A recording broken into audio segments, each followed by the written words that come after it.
employment, growth, informalization, and other issues. 1. Introduction. People do a variety of work. Some work on farms, in factories, banks, shops, and many other workplaces, yet a few others work at home. Work at home includes not only traditional work like weaving, lace-making or variety of handicrafts but also modern jobs like programming work in the IT industry. Earlier factory work meant working in factories located in cities, whereas now technology has enabled people to produce those factory-based goods at home in villages. During COVID-19 pandemic in 2020-21, millions of workers delivered their products and services through work from home. Why do people work? Work plays an important role in our lives as individuals and as members of society. People work for earning a living. Some people get, or have, money by inheriting it, not working for it. This does not completely satisfy anybody. Being employed in work gives us a sense of self-worth and enables us to relate ourselves meaningfully with others. Every working person is actively contributing to national income and hence, the development of the country by engaging in various economic activities. That is the real meaning of earning a living. We do not work only for ourselves, we also have a sense of accomplishment when we work to meet the requirements of those who are dependent on us. Having recognized the importance of work, Mahatma Gandhi insisted upon education and training through a variety of works including craft.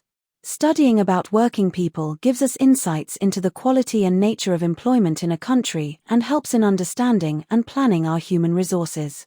It helps us to analyze the contribution made by different industries and sectors towards national income. It also helps us to address many social issues such as exploitation of marginalized sections of the society, child labor, etc. 2. Workers and employment. What is employment? Who is a worker? When a farmer works on fields, he or she produces food grains and raw materials for industries. Cotton becomes cloth in textile mills and in power looms. Lorries transport goods from one place to another. We know that the total money value of all such final goods and services produced in a country in a year is called its gross domestic product for that year. When we also consider what we pay for our imports and get from our exports, we find that there is a net earning for the country which may be positive, if we have exported more in value terms than imported, or negative, if imports exceeded exports in value terms, or zero, if exports and imports were of the same value. When we add this earning, plus or minus, from foreign transactions, what we get is called the country's gross national product for that year. Those activities which contribute to the gross national product are called economic activities. All those who are engaged in economic activities, in whatever capacity, high or low, are workers. Even if some of them temporarily abstain from work due to illness, injury, or other physical disability, bad weather, festivals, social or religious functions, they are also workers. Workers also include all those who help the main workers in these activities. We generally think of only those who are paid by an employer for their work as workers. This is not so. Those who are self-employed are also workers. The nature of employment in India is multifaceted. Some get employment throughout the year, some others get employed for only a few months in a year. Many workers do not get fair wages for their work. While estimating the number of workers, all those who are engaged in economic activities are included as employed.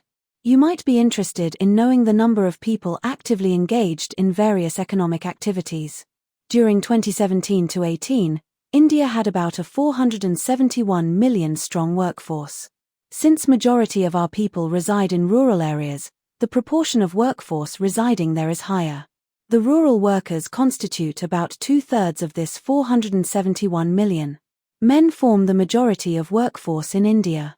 About 77% of the workers are men and the rest are women. Men and women include child laborers in respective sexes.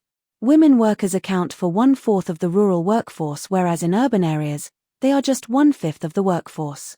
Women carry out works like cooking, fetching water and fuel wood and participate in farm labor.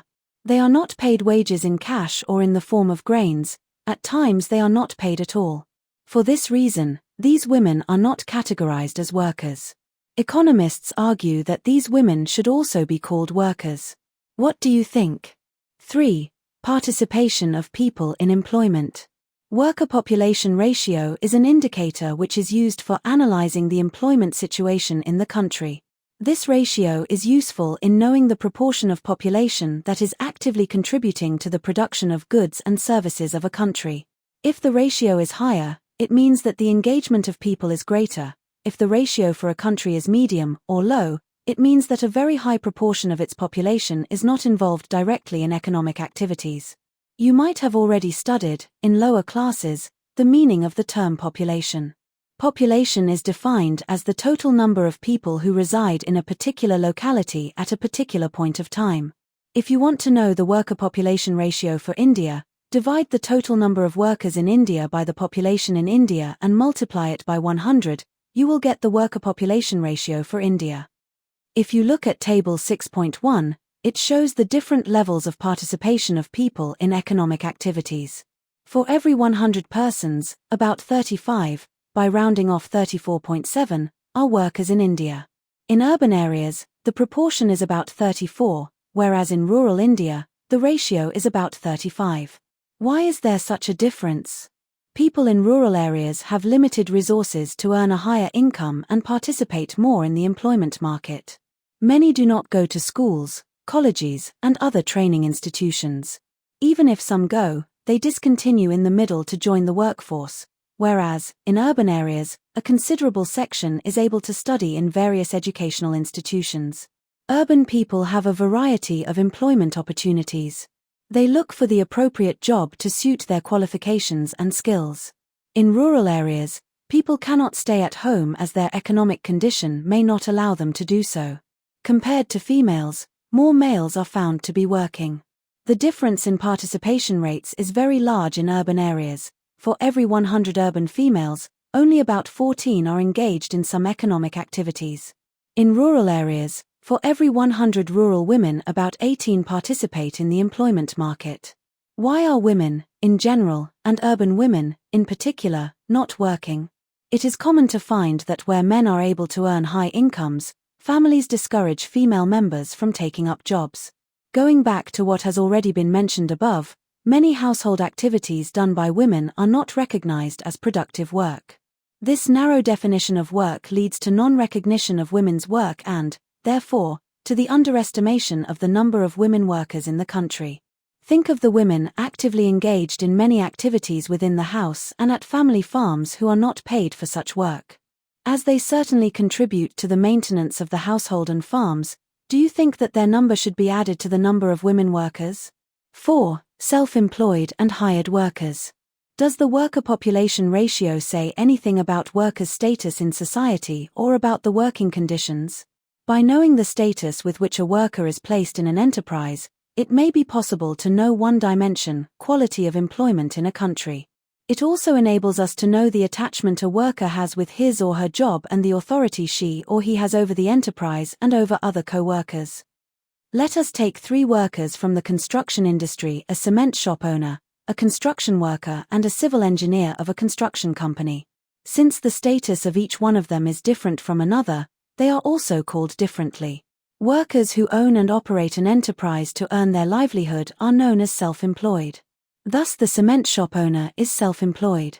About 52% workforce in India belongs to this category. The construction workers are known as casual wage labourers. They account for about 25% of India's workforce. Such labourers are casually engaged in others' farms and, in return, get a remuneration for the work done. Workers like the civil engineer working in the construction company account for 23% of India's workforce. When a worker is engaged by someone or an enterprise and paid his or her wages on a regular basis, they are known as regular salaried employees. See Table 6.3. Look at Chart 6.1. You will notice that self-employment is a major source of livelihood for both men and women, as this category accounts for more than 50% of the workforce. Casual wage work is the second major source for both men and women, a little more so for the latter, 24 to 27%. When it comes to regular salaried employment, both women and men are found to be so engaged in greater proportion. Men form 23%, whereas women form 21%. The gap between men and women is very less. When we compare the distribution of workforce in rural and urban areas in Chart 6.2, you will notice that the self-employed and casual wage laborers are found more in rural areas than in urban areas. In the latter, both self-employment and regular wage salaried jobs are greater. In the former, since majority of those depending on farming own plots of land and cultivate independently, the share of self-employed is greater. The nature of work in urban areas is different. Obviously, everyone cannot run factories, shops and offices of various types. Moreover, enterprises in urban areas require workers on a regular basis. Employment in firms, factories, and offices. In the course of economic development of a country, labor flows from agriculture and other related activities to industry and services. In this process, workers migrate from rural to urban areas. Eventually, at a much later stage, the industrial sector begins to lose its share of total employment as the service sector enters a period of rapid expansion. This shift can be understood by looking at the distribution of workers by industry. Generally, we divide all economic activities into 8 different industrial divisions. They are I. Agriculture, 2. Mining and quarrying, 3. Manufacturing, 4. Electricity, gas and water supply, v. Construction, 6. Trade, 7. Transport and storage, and 8. Services. For simplicity, all the working persons engaged in these divisions can be clubbed into 3 major sectors, viz. A. Primary sector, which includes I and 2. B. Secondary sector, which includes 3, 4, and V, and C. Service sector, which includes divisions 6, 7, and 8. Table 6.2 shows the distribution of working persons in different industries during the year 2017-18. Primary sector is the main source of employment for majority of workers in India. Secondary sector provides employment to only about 24% of workforce. About 31% of workers are in the service sector. Table 6.2 also shows that about 60% of the workforce in rural India depends on agriculture, forestry, and fishing. About 20% of rural workers are working in manufacturing industries, construction, and other industrial activities. Service sector provides employment to about 20% of rural workers. Agriculture is not a major source of employment in urban areas where people are mainly engaged in the service sector. About 60% of urban workers are in the service sector. The secondary sector gives employment to about 1/3 of urban workforce. Though both men and women workers are concentrated in the primary sector, women workers' concentration is very high there. About 57% of the female workforce is employed in the primary sector, whereas less than half of males work in that sector. Men get opportunities in both secondary and service sectors. 6. Growth and changing structure of employment. In chapters 2 and 3, you might have studied about the planning strategies in detail. Here we will look at 2 developmental indicators, growth of employment and GDP. Nearly 70 years of planned development have been aimed at expansion of the economy through increase in national output and employment. During the period 1950 to 2010, gross domestic product, GDP, of India grew positively and was higher than the employment growth. However, there was always fluctuation in the growth of GDP. During this period, employment grew at the rate of not more than 2%. Chart 6.3 also points at another disheartening development in the late 1990s. Employment growth started declining and reached the level of growth that India had in the early stages of planning. During these years, we also find a widening gap between the growth of GDP and employment. This means that in the Indian economy, without generating employment, we have been able to produce more goods and services. Scholars refer to this phenomenon as jobless growth. So far we have seen how employment has grown in comparison to GDP. Now it is necessary to know how the growth pattern of employment and GDP affected different sections of workforce. From this we will also be able to understand what types of employment are generated in our country. Let us look at 2 indicators that we have seen in the preceding sections: employment of people in various industries and their status. We know that India is an agrarian nation. A major section of population lives in rural areas and is dependent on agriculture as their main livelihood. Developmental strategies in many countries, including India, have aimed at reducing the proportion of people depending on agriculture. Distribution of workforce by industrial sectors shows substantial shift from farm work to non-farm work, see Table 6.3. In 1972 to 73, about 74% of workforce was engaged in primary sector, and in 2011 to 12, this proportion has declined to about 50%. Secondary and service sectors are showing promising future for the Indian workforce. You may notice that the shares of these sectors have increased from 11 to 24% and 15 to 27% respectively. The distribution of workforce in different status indicates that over the last 5 decades, 1972 to 2018, people have moved from self-employment and regular salaried employment to casual wage work. Yet self-employment continues to be the major employment provider. Look at the last column of Table 6.3. How do you understand the stagnation of secondary sector and moderate rise in self-employment during 2011 to 18? Discuss in the class. Scholars call the process of moving from self-employment and regular salaried employment to casual wage work noticed during 1972 to 94 as casualization of workforce. This makes the workers highly vulnerable. How? Look at the case study of Ahmedabad in the preceding section. In the meantime, you also notice in 2017 to 18 a moderate rise in the share of regular salaried employees. How do you explain this phenomenon? 7. Informalization of Indian workforce. In the previous section we have found that the proportion of hired work jobs working for others has been increasing. One of the objectives of development planning in India, since India's independence, has been to provide decent livelihood to its people. It has been envisaged that the industrialization strategy would bring surplus workers from agriculture to industry with better standard of living as in developed countries. We have seen in the preceding section that even after 70 years of planned development, more than half of the Indian workforce depends on farming as the major source of livelihood.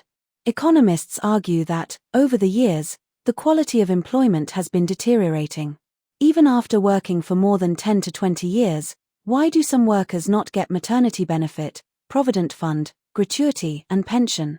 Why does a person working in the private sector get a lower salary as compared to another person doing the same work but in the public sector?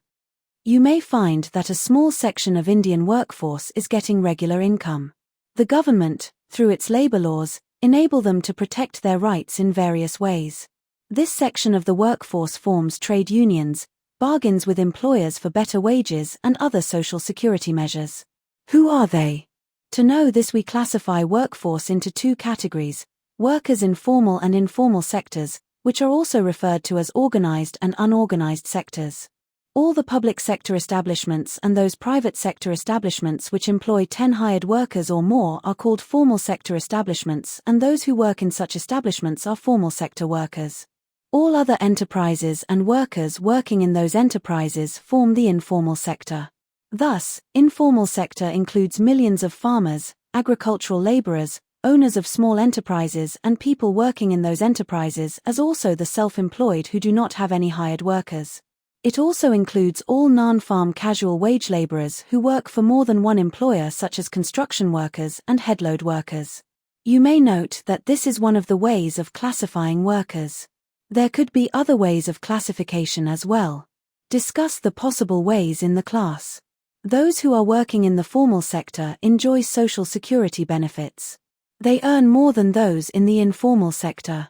Developmental planning envisaged that as the economy grows, more and more workers would become formal sector workers and the proportion of workers engaged in the informal sector would dwindle. But what has happened in India? Look at the following chart, which gives the distribution of workforce in formal and informal sectors. We learnt that in 2011 to 12 there were about 473 million workers in India. There were about 30 million workers in the formal sector. Can you estimate the percentage of people employed in the formal sectors in the country? About only 6%, 3473 times 100. Thus, the rest 94% are in the informal sector. In 2011 to 12, the year for which gender-wise data on formal-informal sector employment is available, chart 6.4, about 20% of formal sector and 30% of informal sector workers are women. Since the late 1970s, many developing countries, including India, started paying attention to enterprises and workers in the informal sector as employment in the formal sector is not growing. Workers and enterprises in the informal sector do not get regular income, they do not have any protection or regulation from the government. Workers are dismissed without any compensation. Technology used in the informal sector enterprises is outdated, they also do not maintain any accounts. Workers of this sector live in slums and are squatters. Of late, owing to the efforts of the International Labour Organization, ILO, the Indian government has initiated the modernization of informal sector enterprises and provision of social security measures to informal sector workers. 8. Unemployment. You might have seen people looking for jobs in newspapers. Some look for a job through friends and relatives. In many cities, you might find people standing in some select areas looking for people to employ them for that day's work. Some go to factories and offices and give their biodata and ask whether there is any vacancy in their factory or office. Many in the rural areas do not go out and ask for a job but stay home when there is no work. Some go to employment exchanges and register themselves for vacancies notified through employment exchanges. The National Statistical Office, previously it was known as National Sample Survey Organization, defines unemployment as a situation in which all those who, owing to lack of work, are not working but either seek work through employment exchanges, intermediaries, friends or relatives, or by making applications to prospective employers or express their willingness or availability for work under the prevailing condition of work and remunerations. There are a variety of ways by which an unemployed person is identified. Economists define unemployed person as one who is not able to get employment of even 1 hour in half a day. There are 3 sources of data on unemployment: reports of Census of India, National Statistical Office's reports of employment and unemployment situation, annual reports of Periodic Labour Force Survey, and Directorate General of Employment and Training data of registration with employment exchanges. Though they provide different estimates of unemployment, they do provide us with the attributes of the unemployed and the variety of unemployment prevailing in our country. Do we have different types of unemployment in our economy? The situation described in the first paragraph of this section is called open unemployment. Economists call unemployment prevailing in Indian farms as disguised unemployment. What is disguised unemployment?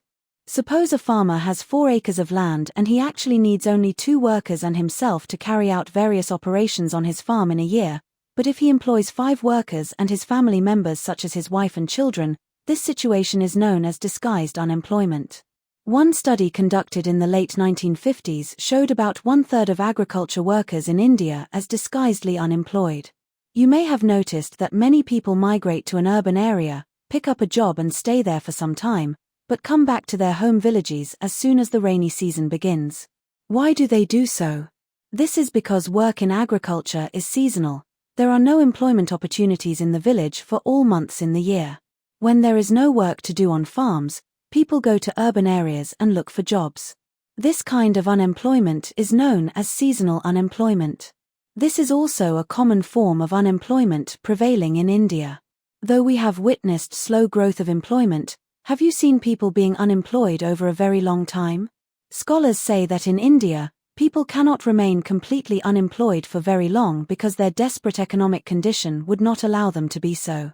You will rather find them being forced to accept jobs that nobody else would do, unpleasant or even dangerous jobs in unclean or unhealthy surroundings. The central and state governments take initiatives and generate employment to facilitate a decent living for low-income families through various measures. These will be discussed in the following section. 9. Government and employment generation. You may recall about the Mahatma Gandhi National Rural Employment Guarantee Act 2005. It promises 100 days of guaranteed wage employment to all rural households who volunteer to do unskilled manual work. The scheme based on this act is one of the many measures the government has implemented to generate employment for those who are in need of jobs in rural areas. Since independence, the union and state governments have played an important role in generating employment or creating opportunities for employment generation. Their efforts can be broadly categorized into 2, direct and indirect. In the first category, as you have seen in the preceding section, the government employs people in various departments for administrative purposes. It also runs industries, hotels, and transport companies, and hence, provides employment directly to workers. When the output of goods and services from government enterprises increases, then private enterprises which receive raw materials from government enterprises will also raise their output and hence increase the number of employment opportunities in the economy. For example, when a government-owned steel company increases its output, it will result in direct increase in employment in that government company. Simultaneously, private companies, which purchase steel from it, will also increase their output and thus employment. This is the indirect generation of employment opportunities by the government initiatives in the economy. Many programs that the governments implement, aimed at alleviating poverty, are through employment generation. They are also known as employment generation programs. All these programs aim at providing not only employment but also services in areas such as primary health, primary education, rural drinking water, nutrition, assistance for people to buy income and employment-generating assets, development of community assets by generating wage employment, construction of houses and sanitation, assistance for constructing houses, laying of rural roads, development of wastelands, degraded lands. 10. Conclusion. There has been a change in the structure of workforce in India. Newly emerging jobs are found mostly in the service sector. The expansion of the service sector and the advent of high technology now frequently permit a highly competitive existence for efficient small-scale and often individual enterprises or specialist workers side by side with the multinationals. Outsourcing of work is becoming a common practice. It means that a big firm finds it profitable to close down some of its specialist departments, for example, legal or computer programming or customer service sections, and hand over a large number of small piecemeal jobs to very small enterprises or specialist individuals, sometimes situated even in other countries. The traditional notion of the modern factory or office, as a result, has been altered in such a manner that for many the home is becoming the workplace. All of this change has not gone in favor of the individual worker. The nature of employment has become more informal with only limited availability of social security measures to the workers. In the last few decades, there has been rapid growth in the gross domestic product, but without simultaneous increase in employment opportunities. This has forced the government to take up initiatives in generating employment opportunities, particularly in the rural areas.